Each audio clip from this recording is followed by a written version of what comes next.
Tugasku menemanimu.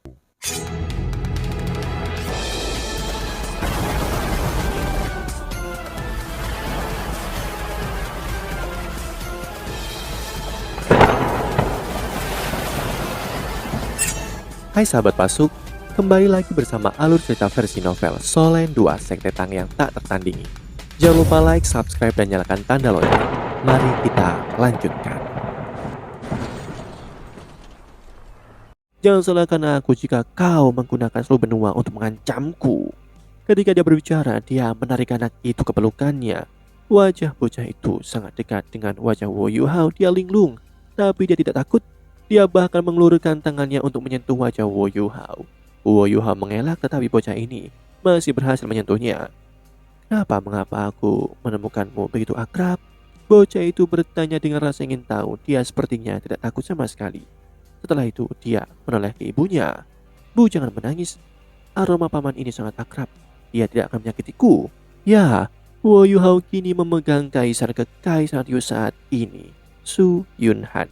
Dia dengan mudah berhasil menemukan di mana Su Yunhan menggunakan deteksi spiritualnya. Setelah itu, dia menggunakan kendali kekuatan spasial untuk menangkapnya.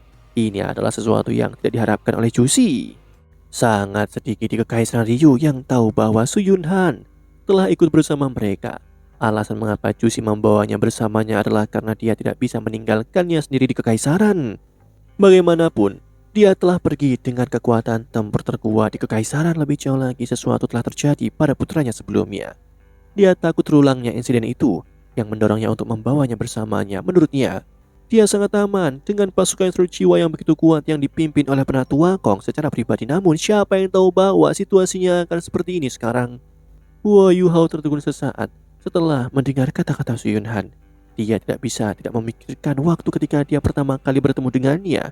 Dia menundukkan kepalanya dan melihat rambut pendek hitam yang indah yang dimiliki Su Yunhan.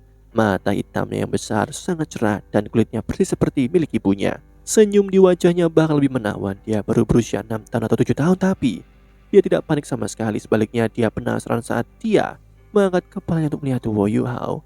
Mungkinkah Wo Yuhao benar-benar akan menumpangkan tangan pada anak ini? Itu tidak pasti. Itu tidak mungkin, namun dia tidak punya pilihan setelah dipaksa oleh Jushi. Jushi begini ketika dia berkata, Wo Yuhao, kamu tidak bisa menyentuh Yunhan. Wo Yuhao menarik nafas dalam-dalam dan menenangkan diri. Kalau begitu, setujui persyaratanku, pergi bersama orang-orangmu dan kembali ke kekaisaran Ryu. Mata Jushi berkedip dan dia menggertakkan giginya. Dia sudah sedikit terdiam saat melihat Wo Yuhao balas dendam adalah tujuan hidupnya. Namun hanya ada 2 orang penting dalam hidupnya. Salah satunya adalah pria ini yang telah menghilang selama 3 tahun. Yang lainnya adalah anak kecil di tangannya. Wo Yuhao masih kurang penting. Lagi pula dia bukan miliknya. Namun Yunhan adalah putra satu-satunya. Dia adalah satu-satunya alasan untuk hidup. Jushi bahkan tidak berani membayangkan apa yang akan terjadi jika sesuatu terjadi padanya. Mungkin dia benar-benar akan menggunakan darah benua untuk memberikan hormat pada putranya. Mengapa? Mengapa kau harus melindungi Adipati Rema Putih? Mengapa kau tidak membiarkanku menghabisinya? Kau harus tahu bahwa lebih baik bagi kekaisaranku untuk memerintah benua dibandingkan dengan apa yang terjadi sekarang. Aku bukan lagi orang yang bisa membuat keputusan lagi. Biarpun kau mengancamku, aku Jushi tidak bisa melanjutkan lebih jauh saat dia berbicara sampai titik ini. Ini karena dia takut melihat Wo Yuhao membelai kepala putranya. Mengingat kemampuannya, dia hanya perlu sesaat untuk menghabisinya. Tidak, Yuhao, jangan lakukan itu. Jangan menyakiti Yunhan. Jushi memohon. Kong Deming sudah sangat suram sekarang. Su Yunhan bukan hanya kaisar, dia juga muridnya. Meskipun ia baru berusia 6 tahun, potensinya sudah diakui dan dicintai oleh Kong Deming. Dia percaya bahwa dia bisa memelihara kaisar yang hebat untuk kekaisaran. Sekarang dia berada di tangan musuh, situasinya telah berubah sepenuhnya. Selain itu, legis jiwa kekaisaran Ryu telah dimusnahkan. Itu adalah perubahan haluan yang lengkap. Kemampuan Wo Yuhao terlalu menakutkan. Tidak ada seorang pun dari kekaisaran Ryu yang bisa melawannya. Di bawah kendali ini tidak ada yang bisa menyelamatkan Su Yunhan. Setelah mendengar kata-kata Jushi, Wo Yuhao menoleh untuk melihat Adipati Rema Putih. Adipati Rema Putih juga balas menatapnya. Dia mengungkapkan tatapan lembut di matanya, sedangkan Wo Yuhao tampak sangat bertentangan. Apakah kau tahu mengapa aku melindunginya? Kenapa aku tidak membiarkanmu membunuhnya? Aku akan memberitahumu di depan semua orang. Wo Yuhao menarik nafas dalam-dalam. Su Yunhan sangat patuh. dalam pelukannya. Dia tidak berjuang sama sekali. Karena dia berbalik lagi dan menatap Juicy. Karena dia adalah ayah kandungku. Ketika dia mengatakan ini, itu seperti sebuah bom yang dijatuhkan pada dua orang. Meskipun dia tidak terlalu keras, sangat jelas di setiap bagian medan perang karena kondisi kekuatan spiritualnya yang sangat besar. Di tembok kota, Dai Yu Heng, Dai Huabin, dan Dai Luoli semuanya tersentak bangun. Mereka juga mendengar semua yang dikatakan oleh Wo Yu Hao. Terlepas dari Dai Luoli, Dai Yu Heng dan Dai Huabin keduanya tertegun. Ini terutama terjadi pada Dai Huabin. Sejak dia memasuki Akademi Shrek, dia mengejar dan menantang satu orang, tidak peduli apa. Dia tidak akan mengharapkan ini. Dia tidak berharap Wo Yu Hao menjadi saudaranya. Dari segi usia, Yu Hao harus menjadi adiknya. Juicy Linglung, dia menatap Wo Yu Hao dan mulutnya sudah terbuka lebar tanpa sadar. Ada banyak pikiran di benaknya, tapi dia tidak berharap ini menjadi masalahnya. Bagaimana ini bisa terjadi? Adipati Rimau Putih, orang yang dibencinya sebenarnya adalah ayah Wo Yu Hao. Bukankah itu berarti bahwa Dai Hao adalah... Juicy merasa seolah-olah air dingin telah dituangkan ke kepalanya ketika dia mengembangkan pemikiran ini. Dia terhuyung-huyung dan hampir tidak bisa mengendalikan tubuhnya. Adipati Rimau Putih sama-sama takjub ketika dia melayang ke sisi Wo Yu Hao. Apa? Apa yang kau bicarakan? Suara Adipati Rimau Putih benar-benar berubah. Dalam hatinya pemuda ini adalah salah satu individu paling kuat dalam generasi muda dari para Master Roh. Dia adalah orang yang paling menonjol di Shrek karena dia, Kekaisaran Starlo, telah berhasil mencegah beberapa bencana. Apakah dia benar-benar menyebutkan bahwa dia adalah putraku? Tepat sekali, kau adalah ayahku. Wo Yu Hao menoleh untuk melihat Dai Hao. Dia tidak lagi tenang dan suaranya sedikit gemetar karena undulasi emosionalnya. Perasaan sedih yang tak terlukiskan juga mempengaruhi semua orang di sekitarnya. Namun, kau juga musuhku pada saat yang sama. Wo Yu Hao sudah sangat pucat ketika dia mengatakan ini. Suara Adipati Rimau Putih pecah ketika dia bertanya, "Tidak, ini tidak mungkin. Bagaimana mungkin kau bisa menjadi anakku?" Wo Yu Hao menarik nafas dalam-dalam dan mencoba menekan emosinya. "Kalau begitu, izinkan aku mengingatkanmu bahwa nama keluarga ibuku adalah Huo. Kau harus mengenalinya." Saat dia berbicara, Wo Yu Hao mengangkat tangannya dan mengambil belati dari alat jiwa tipe penyimpanannya sebelum menyerahkannya ke Adipati Rimau Putih. "Ini adalah hadiah cinta yang kau memberikan kepada ibuku. Aku harap kau tidak lupa."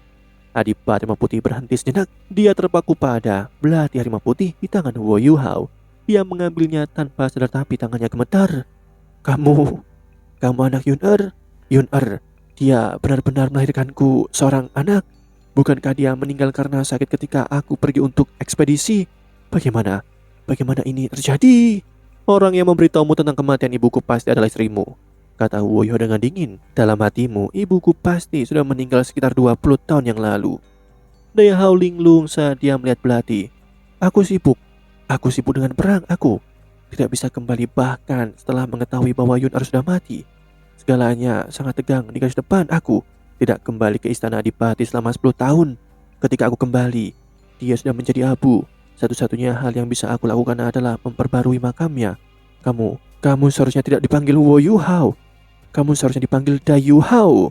Wo Yu Hao menggelengkan kepalanya dengan paksa dan mengamuk. Tidak, aku bukan Dai Yu Hao. Aku Wo Yu Hao. Aku hanya Wo Yu Hao. Aku putra ibuku, bukan putramu. Apakah kau merawatku selama 1 hari? Apakah kau tahu ada aku? Ketika aku masih muda, aku harus melihat kau dari jauh. Kau bahkan kembali saat itu. Tapi mengapa kau tidak pergi dan melihat ibuku?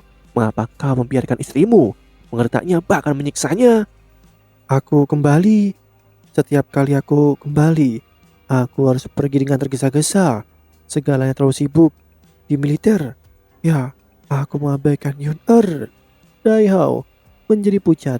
Bahkan ketika dia menghadapi pedang Juicy, dia tidak tampak kalah seperti dia sekarang. Wo Yu Hao tiba-tiba menoleh dan mencoba menahan air matanya. Setelah kita berurusan dengan masalah ini, aku akan mendapatkan kembali semua yang kau hutang pada ibuku dari istana Adipati, kau dan istrimu. Saat dia berbicara, Wo Yu Hao menoleh ke Juicy. Apakah kau mengerti kenapa aku harus melakukan ini? Tidak peduli betapa aku tidak mau mengakuinya, darahnya mengalir dalam diriku. Meskipun dia menyakiti ibuku, yang masih menjadi pahlawan Kekaisaran Starlo, aku tidak malu karena darahnya mengalir dalam diriku. Tidak peduli apa, aku tidak akan membiarkan dia mati di tanganmu.